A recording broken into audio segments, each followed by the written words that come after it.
for clarity's sake, one publisher and one measurement science person, right? So the kind of stuff that we used to do in the past in a different role, Varghese. He is in BARC, the Broadcast Audience Research Council, and Pratyusha represents the Zee group.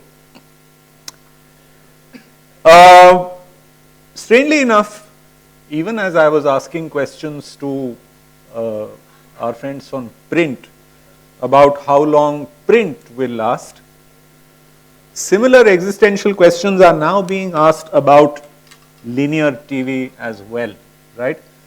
I have myself done a dozen panels in the last 1 year and innumerable conversations with investors and venture funds and all kinds of people about whether this linear broadcast industry, the linear television broadcast industry has a future.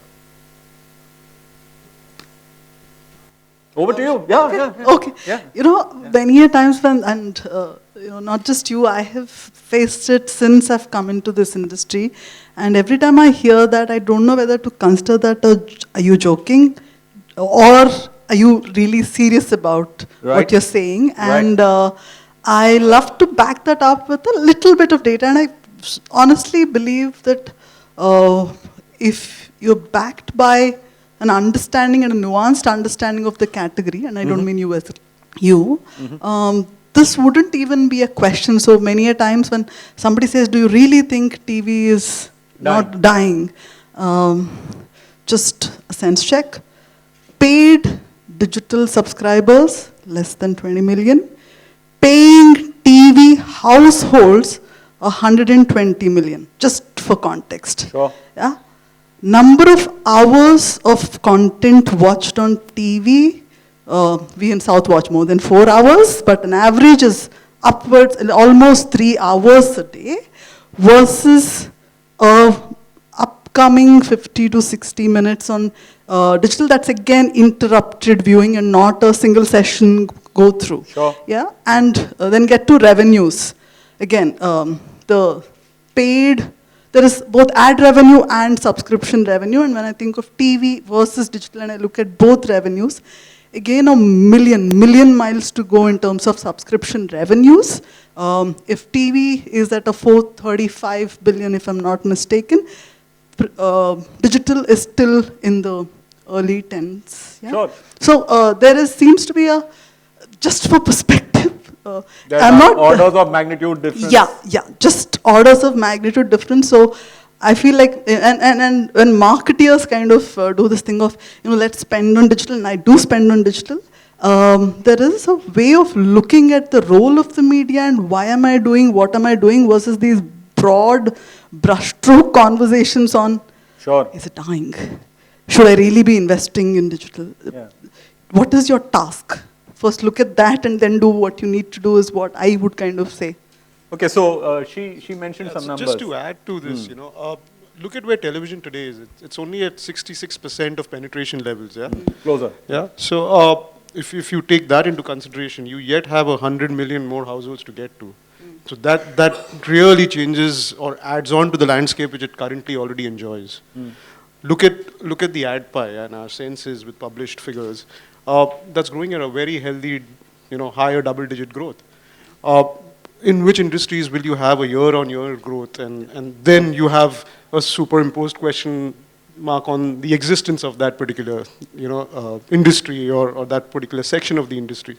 So to me, that is a bit of a dichotomy when we talk, you know, because this is at a growth phase. We've just seen print maybe had its own, you know, challenges at some point in time. They recovered, or you know, they've had their own pieces which they have put together pretty well, as we understood in the previous session. Yeah. Television has really not gone through that phase also now. It's not even close to going through that phase yet. And we're yet talking, as we mentioned, only 66% penetration levels, and you're talking about 100 more million households, as I repeated. Yeah, but the point is this, that 66% may in fact be, you know, they talk about peak oil, peak coal, peak this, peak that. Maybe we are at peak TV now. Maybe 66% is all you get. I mean, the theory that people are really pushing at us in this country is the the notion of the cord cutters and those who never got a cord at all, right? So the argument now being made is that millennials don't need the cord. So if they don't need the cord, then we may be at peak TV. I think this hypothesis will not stand good, primarily because we're here talking about how the landscape of India is changing, how, you know, you're seeing progressively smaller states, districts, everything growing. Sure. Where are the hardcore rural areas which are not electrified today? Very, very few of them. As all of these basic contours increase and they get beneficially more, you know, auguring well for the television, you know, to be gotten, that is where I think the huge opportunity lies. Cord cutting, yes, it is a global reality. What percentage of that there is? And it's more like a fad. It's more a phenomenon by saying there is cord cutting. I mean, is there really cord cutting, or actually you're complementing viewership from one medium to the other? Okay. So I just want to, like, you know, build, I guess you're asking about not so much the cord cutting as much as will they even have a cord to start with. Yeah. The thing is, in any category, in every category, there's a job of category recruitment. Sure. And it's up to TV to figure how to do that recruitment, how to ease the friction when somebody has to come onto it, and that's what TV is doing and trying to do. Okay. It's about, I really don't see it as an either or. If you look at, and this is a lot of research from, you know, we call it the screen hours that are available. Sure. And how are these screen hours going to play out? There is a usage occasion in every category. There are usage occasions which are for a certain kind of consumption. And then there are usage occasions. So if I take the video consumption on mobile versus a video consumption on a larger TV screen, right, both consumptions exist and people get recruited into these two consumptions, and it's not, we are not seeing a either or consumption. It's higher than 70% meshed consumption that is happening even at a small town level when they're actually coming into the fold of entertainment. Yes, there is some bit of individual consumption that happened, but that engaged, staying put of 3 hours of consumption is not something that's happening on. There is a top-up consumption that's happening, and then there is a primary consumption. You know, in a sense, when I look at the topic of the revenue pie, actually, perhaps the right way of looking at this topic is to step back and look at the question of enterprise value that is available in the audiovisual entertainment space, because it is the enterprise value which will guide future investment into components of this audiovisual entertainment market. All right. Now, about a month back, Disney did its first investor day after the merger was complete, right? And we had a representative there. Uday Shankar spoke about Hotstar in that particular forum. If you watched that 2-hour worth event, there was almost nothing about linear TV. Almost everything was either about their, I mean, ESPN Plus platform, which is a digital platform, Disney Plus, which is going to launch, which is going to be like the quasi super Hulu plus Fox content and is going to withdraw stuff from Netflix, Hotstar, which was a big, you know, song and dance in that event as well.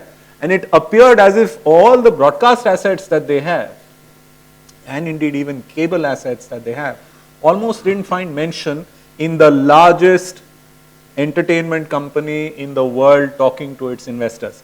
So the question then is, somebody is reading something into that, and what they are reading into that is that, where will I put my monies next?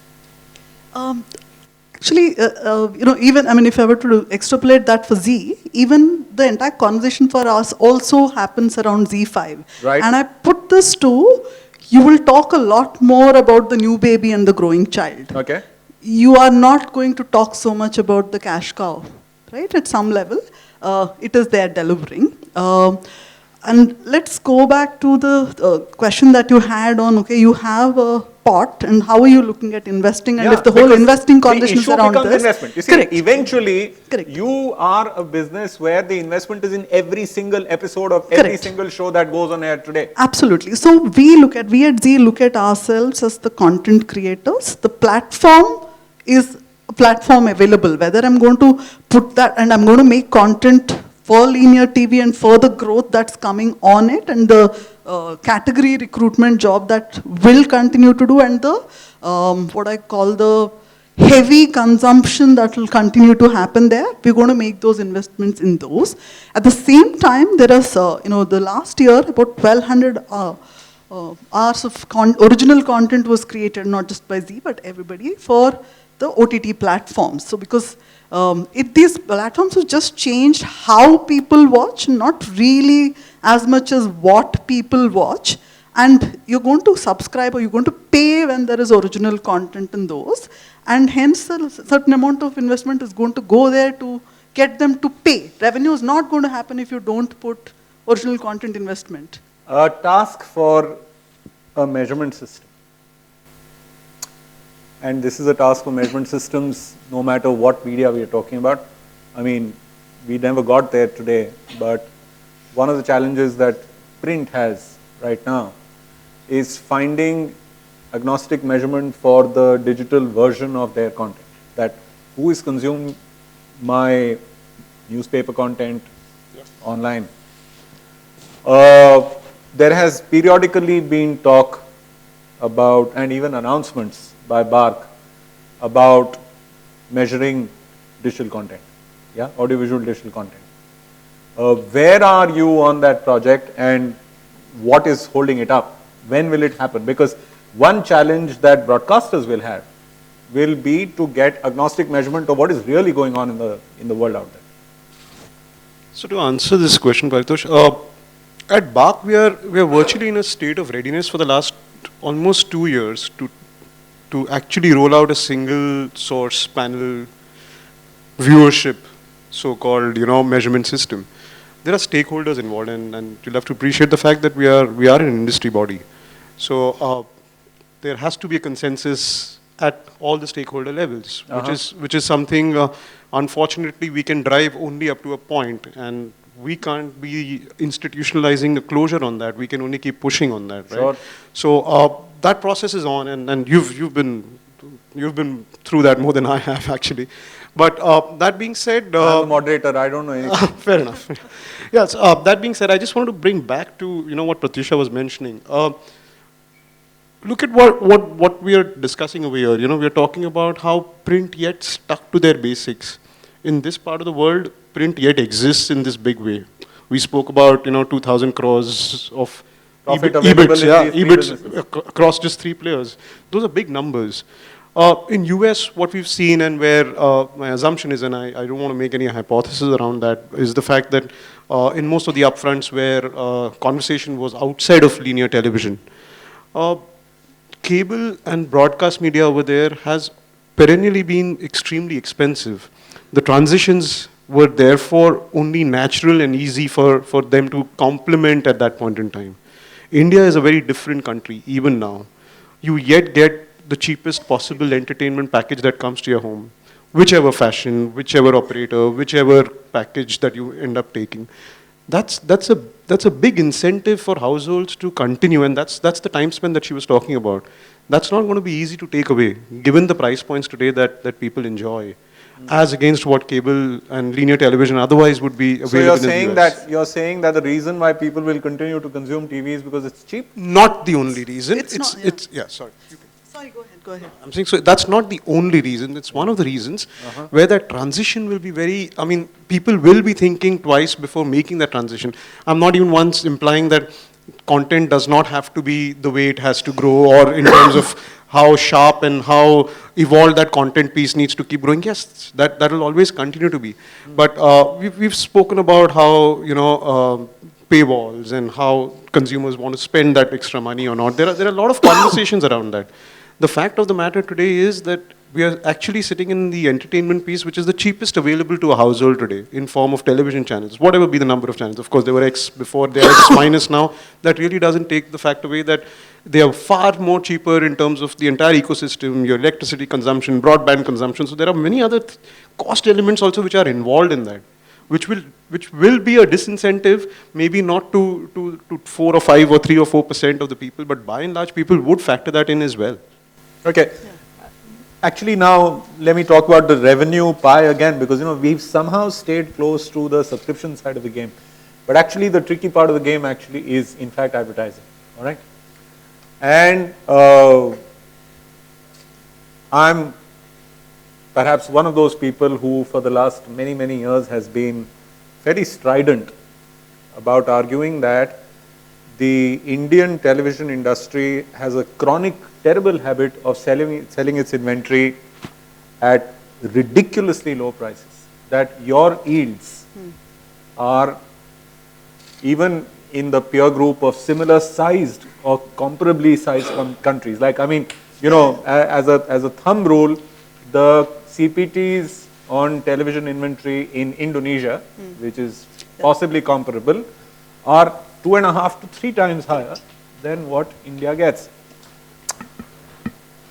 Why is it that the TV industry is unable to fix for this? I mean, the previous panel, I was asking them about the sort of over-dependence on advertising, but those guys actually, their yields look really great when compared to your yields. There, it's a static page with a static image, which might get glanced for 5 seconds as people turn through the page. Yours are 20-second ads, and you can't charge for them. What's the problem? You're absolutely right. Actually, if we were to start off, and that whole thing of we are still just the 2% of the global ad revenue, and there is a huge headroom to grow. And I guess somewhere the onus is on the industry to slowly take the value up. I think. No, the value is great. I mean, I don't think there's a problem with the value. The issue is turning value into price. I guess when there is a huge amount of clutter and there's a huge amount of, actually, if I were to, you've asked me about the ad revenue side of it, and I'm going to actually take the subscription side that's opening up right now, and then kind of come back to something why I think now is the right time and the opportunity to, improve the yields. Yeah. Okay.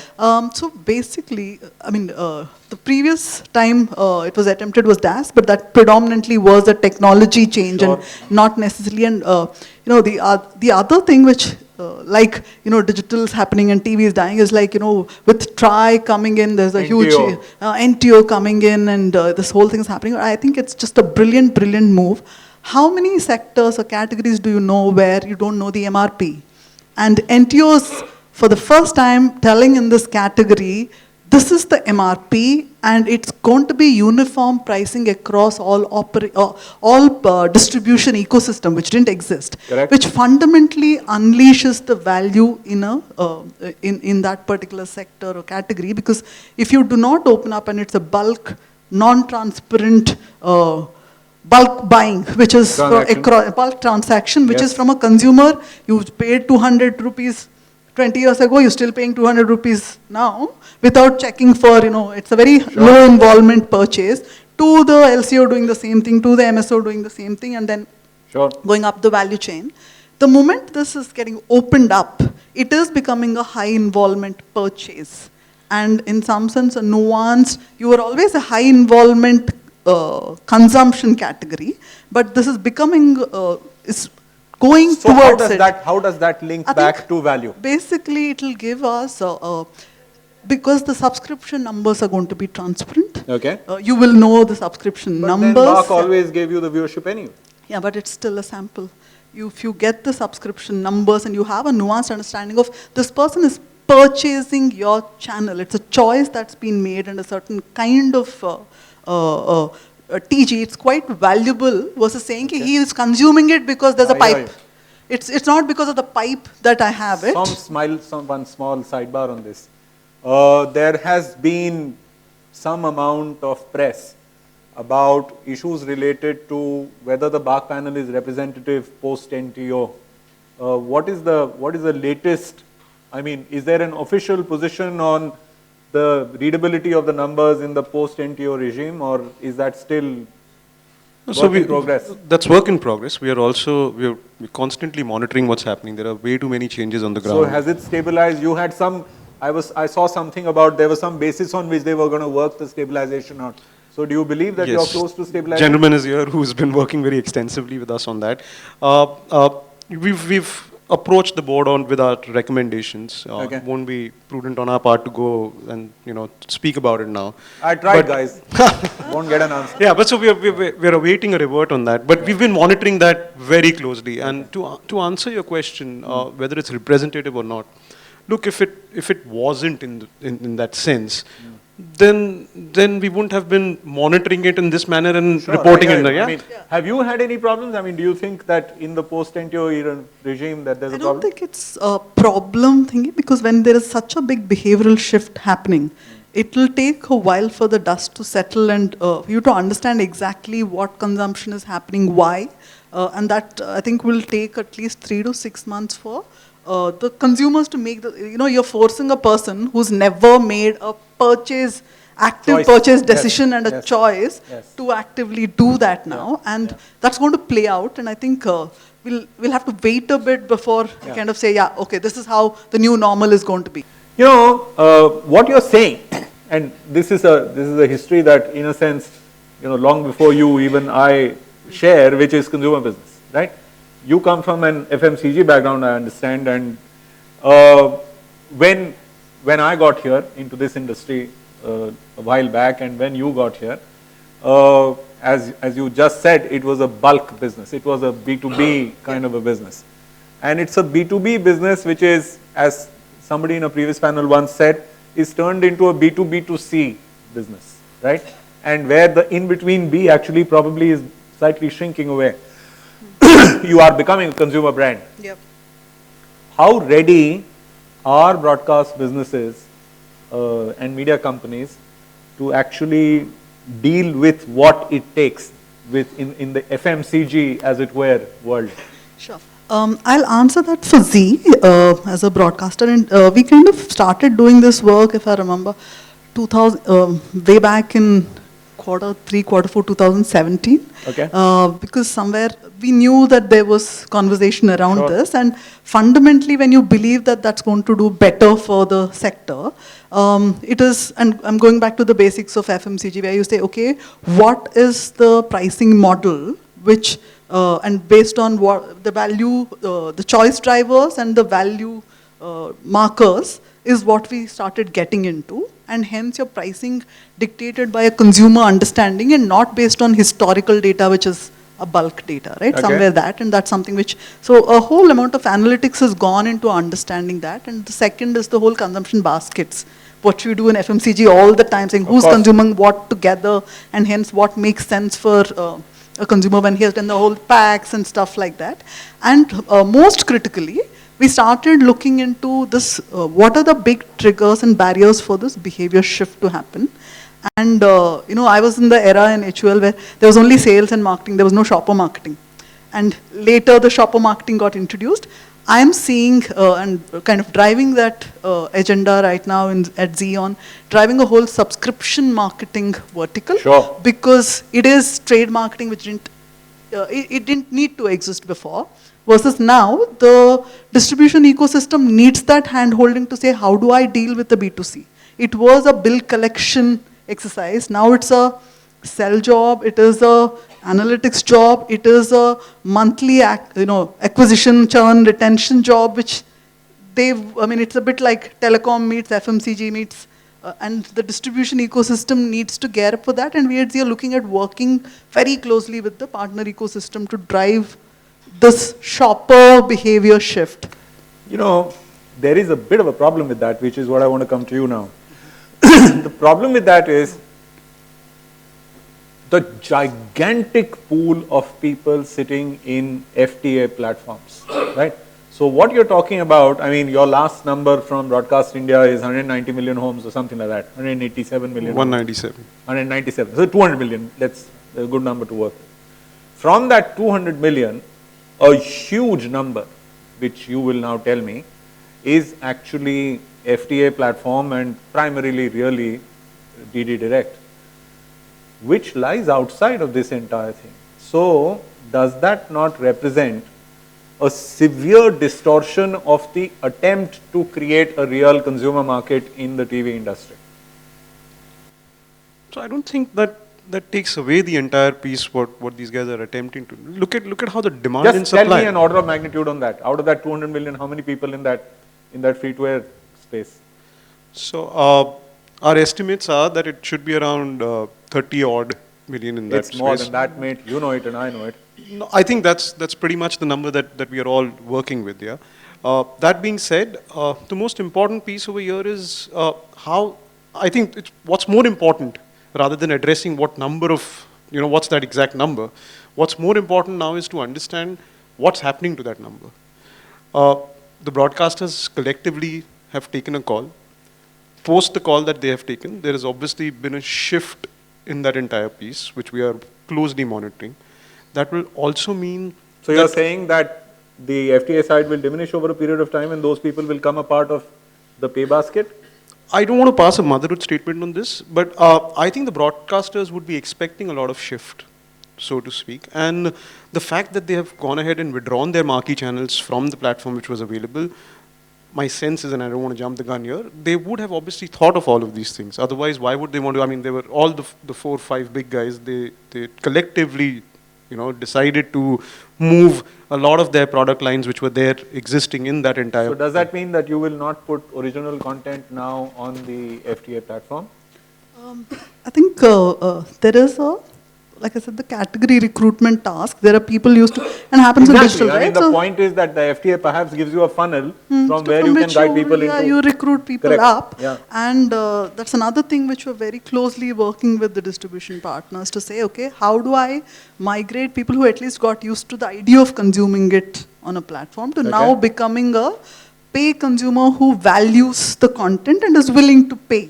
Yeah? And you've had that in every category. There's a recruitment payment pack, and then you move up the value chain. And I think that's something which, again, we're closely working on to say how and what percentage. And again, there's, so I mean, if we did this work about 6 months back on how many of these free guys are wanting to shift and are willing to pay.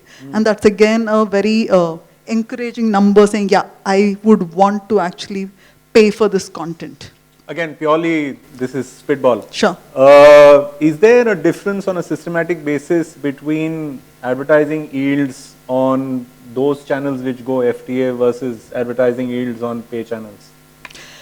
Well, okay, Zee's consciously tried not letting that really, the value mix get completely skewed, and Zee's possibly been at the forefront of saying, let's not, get the value mix completely go wonky on this one. There is, and I think it's up to us, and you like rightly said, not feel vulnerable and let the value mix go haywire versus saying, listen, to have that conversation with an advertiser and say, you are getting that reach and impressions, you are getting that, and why would you not value that you're getting there, and hence ensure a certain value mix? This issue of the thing turning into a consumer brand where people are now buying a branded bundle, that this is called Zee and this is called Viacom and this is called Star and this is called Sun and so on and so forth. When before it was take it all, it all shows up. Yeah, it was. Is there any evidence in the data at this point in time that enables us to parse the data and say that such conscious choice that she is alluding to is in fact being made by consumers? Can we see any evidence of it today, or will we see evidence of it 6 months from now or 1 year from now? So there are traces of evidence, undoubtedly. It's just that whether that's a trend or not, it's too early in the day to speak about. But Okay. yes, to answer your question, there are trends. That's something that we are monitoring very closely.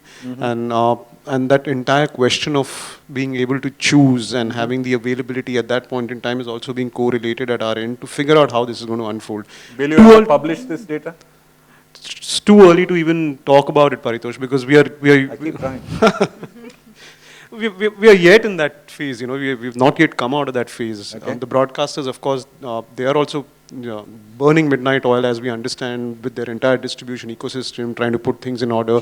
And there's this way too much, any which ways, which is happening currently while we speak on this piece. I have, of course, please feel free to comment on it because I have something to follow up after that. You know, like I said, the data is too early right now, but what we've seen from raw level data analysis, and I'll just use it as a directional thingy, and I don't think we should take it as an absolution. You remember I said that we analyzed the consumption basket and the number of channels a person watches Sure. is something that we looked at before we were rolling into Yeah, this.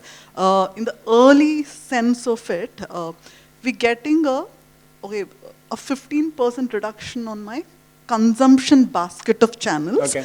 but not in the time of time consumed. Yeah, so time spent it remains basically, 3.5 hours. basically that thing of I'm making a more conscious choice is one conclusion that I can make.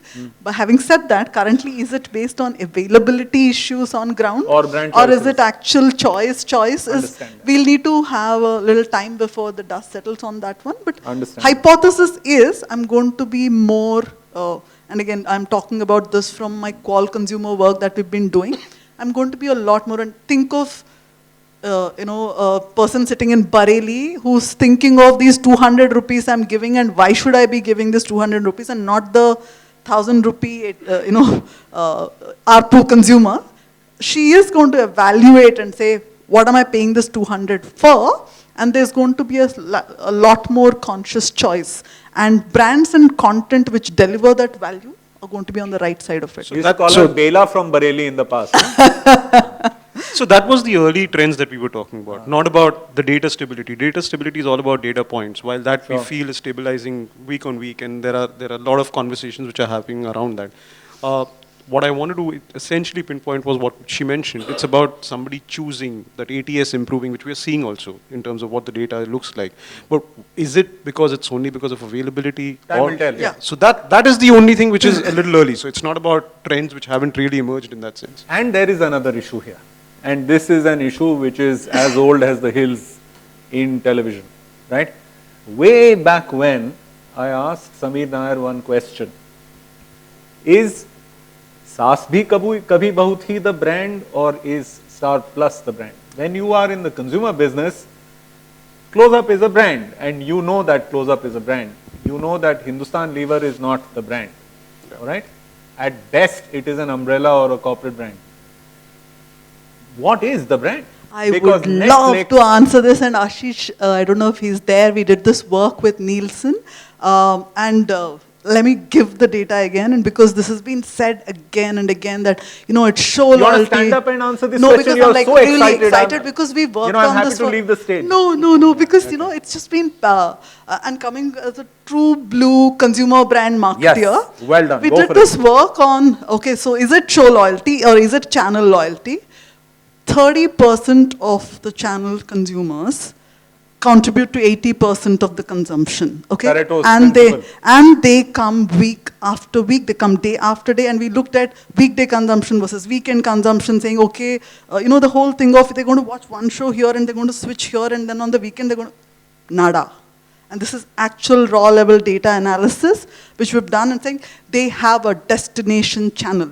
The destination channel is Zee TV, or the destination channel is Colors, and the overlap on consumption is lesser than 15% for the core viewer who forms 80% of your consumption. So yeah, proven, and I don't think you'll have to answer Well this question done. again and again and again. Thank you. It is channel loyalty. When you ask people, and it's, when we were doing again this work on, will you pay, what do you pay for? Yes, they will rattle off the shows because that's it's a bit like... It's currency. Yeah, exactly. I know of it in that form, Yeah. but I have it. They actually say, I need to have ZTV, I watch Bhabiji and I need to have ANTV. But it is a channel decision that's happening. It is not a... So, related question. Are brand perceptions, I mean, if I was to do a factor analysis of perceptions around this space, will I be able to get really, really clear, distinct spaces in which the different entertainment brands lie, do you think? Or will there be confusion? That is some work which we're currently doing, and I'll possibly be able to answer this a lot better once I have the results. But having said that, this whole thing of there is a certain expectation out of a channel, okay? And if I run content which is not in that expectation, it doesn't work. And we've seen that repeatedly happen. It's not just about copying, oh, right now Mytho is doing well, let's just do Mytho across, doesn't work. It doesn't work like that. For Zee, for example, we're seen as the middle class champion, and any content that's kind of doing the underdog to hero does brilliantly well, because that's the mindset with which you're coming to Zee TV, and that the ROI on it is much, much higher versus what it would be for Star Plus on another dimension which they differentiate themselves on. So, nudge, nudge, wink, wink, that shares an identity with somebody else who took an oath yesterday. Thank you. You've been a great audience, and most importantly, thank you, lady and gent, for the last 40 minutes.